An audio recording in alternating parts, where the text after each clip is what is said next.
ರಾಜ್ಯದಲ್ಲಿ ಬಿಜೆಪಿ ನಡೆಸುತ್ತಿರುವ ಆಪರೇಷನ್ ಕಮಲದ ವಿರುದ್ಧ ಇಂದು ಉಡುಪಿಯಲ್ಲಿ ಜೆಡಿಎಸ್ ಪ್ರತಿಭಟನೆ ನಡೆಸಿತು. ಅಜ್ಜರಕಾಡು ಹುತಾತ್ಮ ವೇದಿಕೆಯ ಎದುರು ಜೆಡಿಎಸ್ ಕಾರ್ಯಕರ್ತರು ಪ್ರತಿಭಟನೆ ನಡೆಸಿ ಆಕ್ರೋಶ ವ್ಯಕ್ತಪಡಿಸಿದರು.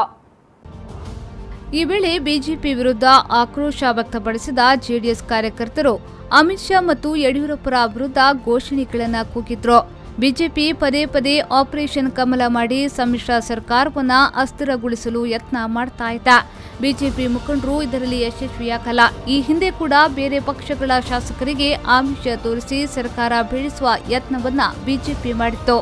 ಅದರಲ್ಲಿ ವಿಫಲವಾದರೂ ಬಿಜೆಪಿಗೆ ಬುದ್ಧಿ ಬಂದಿಲ್ಲ. ಕುಮಾರಸ್ವಾಮಿ ಅವರು ಉತ್ತಮವಾಗಿ ಆಡಳಿತ ನಡೆಸಿದ್ದಾರೆ. ಆದರೆ ಸರ್ಕಾರ ರಚಿಸಿಯೇ ತೀರುತ್ತೇವೆ ಎಂಬ ಹಗಲು ಕನಸು ಕಾಣುತ್ತಿರುವ ಬಿಜೆಪಿ ನಾಯಕರು ಪ್ರಜಾಪ್ರಭುತ್ವ ವಿರೋಧಿ ಚಟುವಟಿಕೆಗೆ ಇಳಿದಿದ್ದಾರೆ. ಇನ್ನು ಮುಂದೆ ಆಪರೇಷನ್ ಕಮಲಕ್ಕೆ ಇಳಿದರೆ ಜೆಡಿಎಸ್ ವತಿಯಿಂದ ಉಗ್ರ ಹೋರಾಟವನ್ನ ಹಮ್ಮಿಕೊಳ್ಳಲಾಗುವುದೆಂದು ಜೆಡಿಎಸ್ ಜಿಲ್ಲಾಧ್ಯಕ್ಷ ಯೋಗೀಶ್ ಶೆಟ್ಟಿ ಹೇಳಿದ್ದಾರೆ. ನಿಮ್ಮ ಕುತಂತ್ರವನ್ನು ಇನ್ನೂ ಮುಂದುವರಿಸಿದರೆ ಖಂಡಿತವಾಗಿಯೂ ರಾಜ್ಯಾದ್ಯಂತ ಕೇವಲ ಜೆಡಿಎಸ್ ಪಕ್ಷ ಮಾತ್ರವಲ್ಲ, ಬಿಜೆಪಿ ಪಕ್ಷದ ವಿರುದ್ಧ ಪಕ್ಷಾತೀತವಾಗಿ ರಾಜ್ಯದ ಜನರು ದಂಗೆ ಹೇಳುವಂತ ರಾಜ್ಯದ ಜನರು ಈ ಬಿಜೆಪಿ ಪಕ್ಷದ ವಿರುದ್ಧ ತಿರುಗಿ ಬೀಳುವಂತ ಕಾಲ.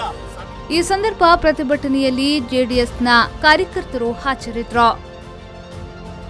ಪಲ್ಲವಿ ಸಂತೋಷ್, ವಿ4 ನ್ಯೂಸ್ 24/7 ಉಡುಪಿ.